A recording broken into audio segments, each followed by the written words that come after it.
Okay, welcome to a new episode of Farm Like a Hero, folks. Today I'm here with Katrine Bech Hansen, who runs Øhave in Denmark. I filmed a startup of the market garden on YouTube back in September in 2018, but lots changed over there, and no longer in a relationship with Anders. Katrine's decided to take over the business and stay on to run the production. So thanks for taking time out, Katrine, and sharing with us today. Thank you. So tell us a bit about your background, like your journey into all this. Like, how did you end up there in Denmark growing vegetables? Ooh, interesting. That's a long time ago. I think it was when I was me and Anders was traveling in Indonesia. Actually, we were just we were trying to like get to know all the local people there and trying to learn the language. And the way we got into that was through permaculture. And I was working as a photographer, and Anders was a office guy. Yeah, and then there was just like the way through. And we just met some inspiring people who work with permaculture.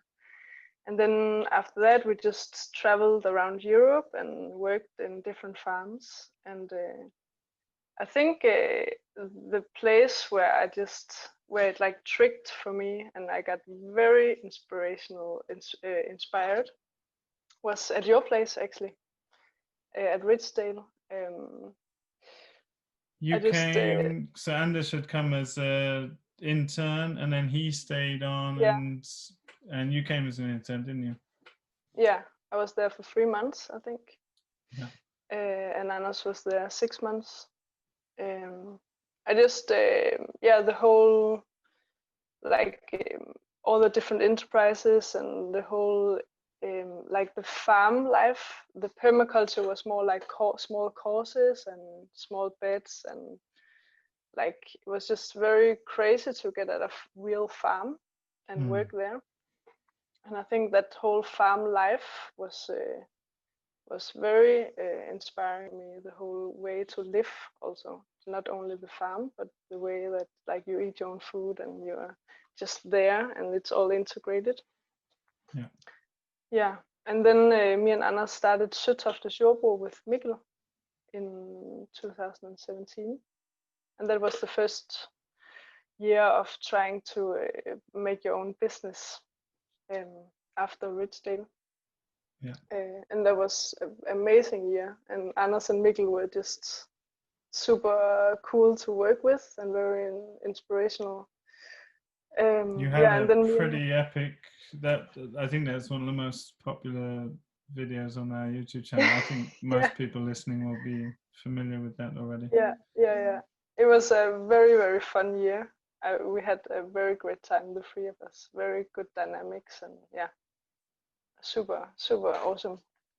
Yeah. And then me and Anders moved to Southern Fyn and started our own market garden business in 2018.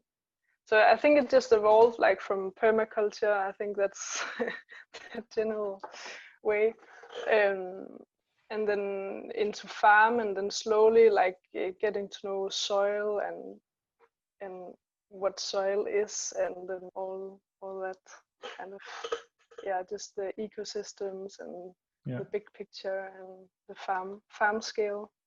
Yeah.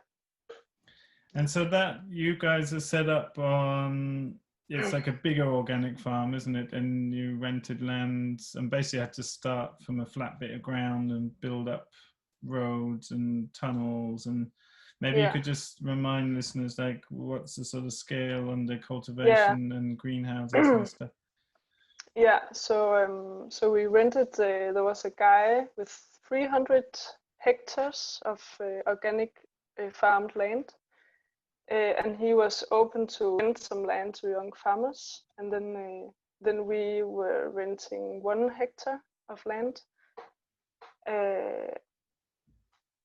and it was 2018, so it's 3 years ago, and we just started everything at once on a like bare soil, just build it polytunnels and beds and fence and water and electricity. You had to build a road just to get your vehicle in, didn't you? Yeah, exactly, a road, and everything was super wet that fall. And actually, the potatoes, the farmer didn't harvest his potatoes because it was so wet. So we had like potato weeds first year all over the place. It was so crazy. Yeah, but we did everything at once. It was just like rent some, just buy everything. Build everything, get customers, sell vegetables before you even have grown one, and just crazy year. Yeah. But I think we could do it because we just did it the year before at Søtoftes at Mikkel's place. So we just we already tried it once. So I guess that gave us some momentum or something. Yeah. And then then we did the business for 2 years, and then we split up, and then I have been cutting down on the land a little bit. So the first year we were having like 6 gardens of 840 square meters each garden. One tunnel on 250 square meters. And then when I took over the farm, there was a storm. I took over the farm in March this year, and everything was just have just been standing over the winter, and I decided to take over. And then there was a storm, and the tunnel was crashed. So I started to rebuild the tunnel. So I've shortened it a little bit. So now it's only 200 square meters. But and then I have cut down 2 gardens. So I only have 4 gardens now, but still on 840 square meters each. So that's 3,000. 3,000. Sorry, I misquoted. So it was 6,000 square meters before, so an acre. So pretty big garden. But now it's still pretty big garden. It's still a pretty big garden. Yeah. But Wow. So that's some pretty major life changes. That's obviously, changed a lot of things. I know you guys have been together a very long time, but it's also thrown you into a very, suddenly you're in a leadership position that's you were reflecting back that you haven't been in before. Mm-hmm. It's pretty. I've been in it before, but always with us on my side. Yeah. Yeah, sorry, the connection was just a little bit. So I've been leading the team before, but with Anders on my side, so always somebody to talk to when you come home and reflect on the day. So now I'm just me in this position, and nobody in my nobody that I can reflect with, except if I call other farmers. I can reflect. But that has been pretty kind of both fun and crazy and a bit lonely also, to be alone on the top, because there's so